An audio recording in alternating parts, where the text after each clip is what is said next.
Hello everyone, कैसे हो आप सभी। आई होप सभी अच्छे होंगे और अच्छे से तैयारी कर रहे होंगे आने वाले एग्जाम्स के लिए। तो आप सभी का स्वागत है आपके अपने चैनल घर से पाठशाला में। तो मेरा नाम रोहित गर्ग है, मैं करंटली ईएसआई में वर्किंग हूँ। तो इस वीडियो में हम बात करने वाले हैं ईएसआईसी एसएसओ की जॉब प्रोफाइल, एग्ज़ाम लेवल, इसका वर्क लाइफ बैलेंस क्या है, posting, transfer, salary, all about these things I will discuss in this video. बहुत से लोग इसके बारे में पूछ रहे हैं तो मैं वीडियो बना रहा हूँ उनके लिए। तो सबसे पहले हम स्टार्ट करते हैं इसकी जो एग्ज़ाम लेवल है। अगर इसका कुछ अभी चल रहा है, जो ईएसआईसी एसएसओ का एग्ज़ाम है वो यूपीएससी कंडक्ट करवाएगा या फिर आईबीपीएस, तो ये कंफर्म नहीं है अभी। बट अगर आईबीपीएस कंडक्ट करवाता है तो इसका क्या एग्ज़ाम लेवल रहता है। तो जो भी इसका सबसे पहले पैटर्न क्या रहता है इसका, ये बैंकिंग पैटर्न पे रहने वाला है। अगर इसका एग्ज़ाम बैंक आईबीपीएस कंडक्ट करवाता है तो इसमें जो प्री रहेगा फिर मेंस रहेगा। बट इसमें क्या है, इंटरव्यू नहीं होगा जैसे कि पीओ एग्ज़ाम्स में होता है। इसमें एक स्किल टेस्ट लिया जाएगा। अगर आप मेंस क्लियर करते हैं, स्किल टेस्ट में क्लियर होने के बाद आपका फाइनल सिलेक्शन मेरिट लिस्ट बनती है। तो इसमें जो प्री का एग्ज़ाम होता है वो बैंक पीओ का लेवल का ही होता है, not bank PO IBPS PO और एसबीआई पीओ। बट ये आरआरबी पीओ लेवल का हम बोल सकते हैं क्योंकि इतना हाई लेवल का एग्ज़ाम नहीं आता है इसका।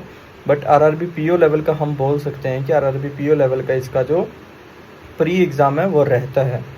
तो इसमें मैथ, रीजनिंग, इंग्लिश जैसे आईबीपीएस पीओ में रहते हैं बैंकिंग एग्ज़ाम्स में, वैसे ही इसका भी प्री रहता है। तो आपको वैसे ही सेम जो भी बैंकिंग का पैटर्न है वो सेम आपको इसमें देखने को मिलेगा।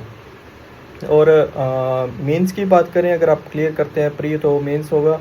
मेंस में भी आपको वैसे ही टॉपिक्स मिलेंगे, जीके, रीजनिंग, मैथ, इंग्लिश, और ये सेम बैंकिंग पैटर्न पे रहेंगे। बट जीके का थोड़ा सा पार्ट आपको स्टैटिक देखने को मिल सकता है, जैसे कि वो भी कुछ खास नहीं कह सकते कि बहुत हाई लेवल का। बट नॉर्मल जो रहता है, जैसे scientific adviser, principal scientific adviser कौन है इंडिया का, ऐसे जो कुछ क्वेश्चंस हैं वो नॉर्मल क्वेश्चन से ही पूछे जाते हैं। तो करंट अफेयर भी आती है लेकिन मिक्स, जो पैटर्न मिक्स रहता है। तो बट जो रीजनिंग है, मैथ है, इंग्लिश है, वो प्योर बैंकिंग लेवल का ही रहता है। और आपको मैं बताऊं कि आईबीपीएस पीओ मेंस का जो लेवल रहता है उतना लेवल नहीं रहता है इसका। इसका लेवल कम रहता है आईबीपीएस पीओ मेंस से। तो जो भी बैंकिंग की तैयारी कर रहे हैं उनके लिए इतना मुश्किल नहीं रहेगा इसको एग्ज़ाम को क्लियर करने में।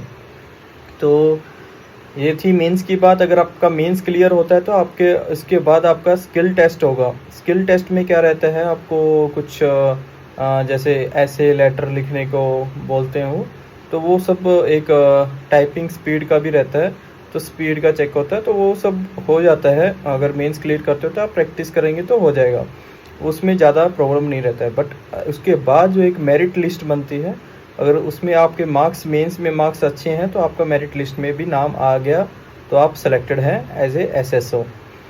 तो उसके बाद हम बात करें कि इसकी पोस्टिंग की, तो एसएसओ में जो पोस्टिंग रहती है वो ऑफिसर लेवल है और ऑल ओवर इंडिया इसकी पोस्टिंग आपको कहीं भी मिल सकती है। इसमें जो नॉर्थ के पर्सनस रहते हैं, पीपल रहते हैं, तो उनको मोस्टली साउथ में स्टार्टिंग में पोस्टिंग यहाँ पे दी जाती है। क्योंकि क्या रहता है इसमें, जो ज़्यादा बेंगलोर या कर्नाटका साइड में या कुछ भी, मतलब साउथ में ज़्यादा इसका पोस्टिंग रहता है स्टार्टिंग में।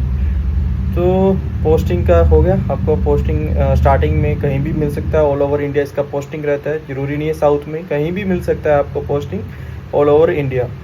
तो उसके बाद अगर हम देखें इसके ट्रांसफ़र्स की बात करें तो आपके ट्रांसफ़र भी हो जाता है, 2-3 साल आपको 2-3 साल आपको उस लोकेशन पे लगना रहता है। उसके बाद आपको एक आईआरटी मिलता है, तो आईआरटी के अंडर आप अपने स्टेट में जा सकते हैं प्रेफरेंस देकर।